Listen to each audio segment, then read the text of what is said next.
कालिदास, महान कालिदास। ठीक है, तो चले गए। दूसरे दिन गए राजकुमारी के महल में, बोले कि आज हमारे गुरु आए हुए हैं, यह आपसे शास्त्रार्थ करेंगे, आप अगर इनको हरा देंगी तो हम समझ लेंगे कि आपसे बड़ा विद्वान कोई नहीं है। बोले कि ये आज तक कहाँ थे? बोले कि ये हिमालय पर्वत पर तपस्या करने के लिए गए थे, आज ही वापस आए हैं। तो बोले आप सब लोग तो इतना कुछ बोल रहे हैं, परंतु ये तो कुछ बोल ही नहीं रहे हैं, ये तो कुछ बोल नहीं रहे हैं, इसका क्या कारण है? बोले कि आज हमारे जो महान कालिदास जी हैं, महान गुरु हैं, उनका जो है मौन व्रत है, आज ये नहीं बोलेंगे। आप बोले तल ले, फिर कैसे शास्त्रार्थ होगा? बिना बोले कैसे शास्त्रार्थ, कैसे जानेंगे हम ये विद्वान है? बोले आपको इसकी चिंता करने की क्या आवश्यकता है, हम किस लिए, हम चेले। चेले जब तक गुरु की मन की बात न जाने, ऐसे चेले का होने का क्या फायदा? हम इनकी मन की बात जानते हैं, इनकी सब मन की बात जानते हैं कि ये क्या कहना चाहते हैं और क्या कहेंगे। बोले ठीक है भाई, शास्त्रार्थ शुरू करो।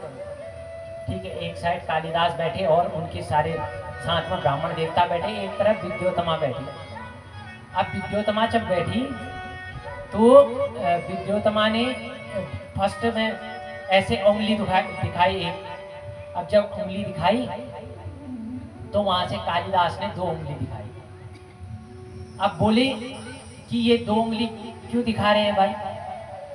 अब ब्राह्मणों ने पूछा कि आपने क्या प्रश्न पूछा? अब बोले कि एको ब्रह्म द्वितीयो नास्ति, यानी ब्रह्म एक ही है, मैंने तो यह प्रश्न किया।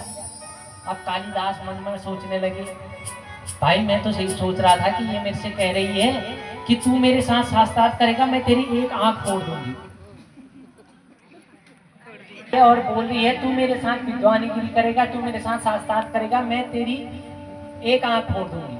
तो कालिदास ने यहाँ से क्या जवाब दिया? तू मेरी एक आंख फोड़ेगी, मैं तेरी दोनों आंख फोड़ दूंगा।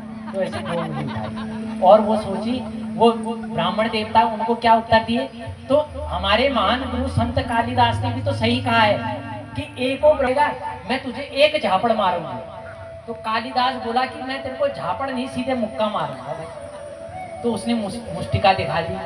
अब ब्राह्मण बोले इनने भी ठीक ही तो कहा है, पंच तत्व होते हैं, पंच तत्व से मिलकर ही तो आदमी का शरीर बनता है, तो उन्होंने बोला कि पंच तत्व मिलकर ही शरीर बनते हैं। तो विद्योतमा बोली अरे वाह, बहुत विद्वान आपके संत हैं, कहाँ थे अब तक ये, इन्हीं के साथ मेरा विवाह होगा। अब सबसे मूर्ख आदमी के साथ विद्योतमा का विवाह कर दिया। विद्योतमा का जब विवाह हुआ तो उसके पश्चात अब विद्योतमा तो इतनी विद्वान थी, उसको क्या समझ लगता कि ये मूर्ख है या विद्वान है जानने में। अब समय आया, बाहर पे खिड़की से देख रही थी, बड़ा आगे जो ऊंट चल के आ रहा था, तो बोली ये क्या है? अब कालिदास जी बोले कि एक ऊष्ट तक नहीं, ऊष्ट कहना चाहते क्योंकि संस्कृत में ऊष्ट का, तो वो तक नहीं बोल पाई। तो विद्योतमा सोच गई कि मेरे साथ तो बहुत बड़ा छल किया गया है भाई, मैं तो इनको बहुत बड़ा विद्वान समझ रही थी और मेरा विवाह भी तय करा दिया, और ये तो सबसे बड़े मूर्ख निकले, इनसे तो बड़ा मूर्ख है ही नहीं। ये जब ऊष्ट तक नहीं बोल पा रहे हैं तो इनको क्या ज्ञान होगा? तो उनको निकाल दिया। अब कालिदास को बड़ा आहत लगा कि पत्नी ने मेरी ऐसी बेइज्जती कर दी और ऐसा मूर्ख और ऐसा अज्ञानी कहते हुए निकाल दिया। अब उनके दिल में बड़ा आहत हुआ। अब वो सोचते गए कि इस जीवन का क्या लाभ, पत्नी से प्रताड़ित होकर मैं जीवित नहीं रहना चाहता हूँ, मैं आत्महत्या कर लूंगा। अब मन में आत्महत्या का ख्याल आया, आत्महत्या का ख्याल आया। चलते गए सामने एक कुआं पड़ा था, कुआं पड़ा था तो सोचे आज मैं इस कुएं में कूद कर जान दे दूंगा। अब वहां उस कुएं में क्या रहता था? अब देखिए मूर्ख व्यक्ति की, उनने पहले देखा भी नहीं कि भाई यहाँ पानी है या नहीं। अब कूदने आत्महत्या करनी थी तो सब कुछ देख लेते भैया कि पानी है नहीं, मैं वो कुआं था खाली, और वहां पे एक बड़े धर्मात्मा महात्मा काली मैया की पूजा करते थे। उनकी काली मैया की प्रतिमा थी और वहां पर काली मैया की पूजा करते थे। आज महात्मा का अंतिम क्षण था जब माता से वो सिद्धि प्राप्त करने वाले थे, माता संपूर्ण प्रसन्न होने वाली थी। वो पुष्प लेने के लिए बाहर गए थे। अब कालिदास के दिमाग में तो चल रहा था कि मैं आत्महत्या कर लूं, पत्नी से प्रताड़ित होकर मैं नहीं रहना चाहता। अब सामने कुआं जैसे ही देखा तो उसमें छलांग मार दी। छलांग मारते ही देखा तो अरे भाई कुआं तो खाली है। अब देखा जब कुआं खाली है तो कुएं को खाली जानकर जीभ अपनी बाहर निकाल दी। होता है ना जब कहते हैं कि अरे ऐसा है करके, तो जीभ बाहर निकाली।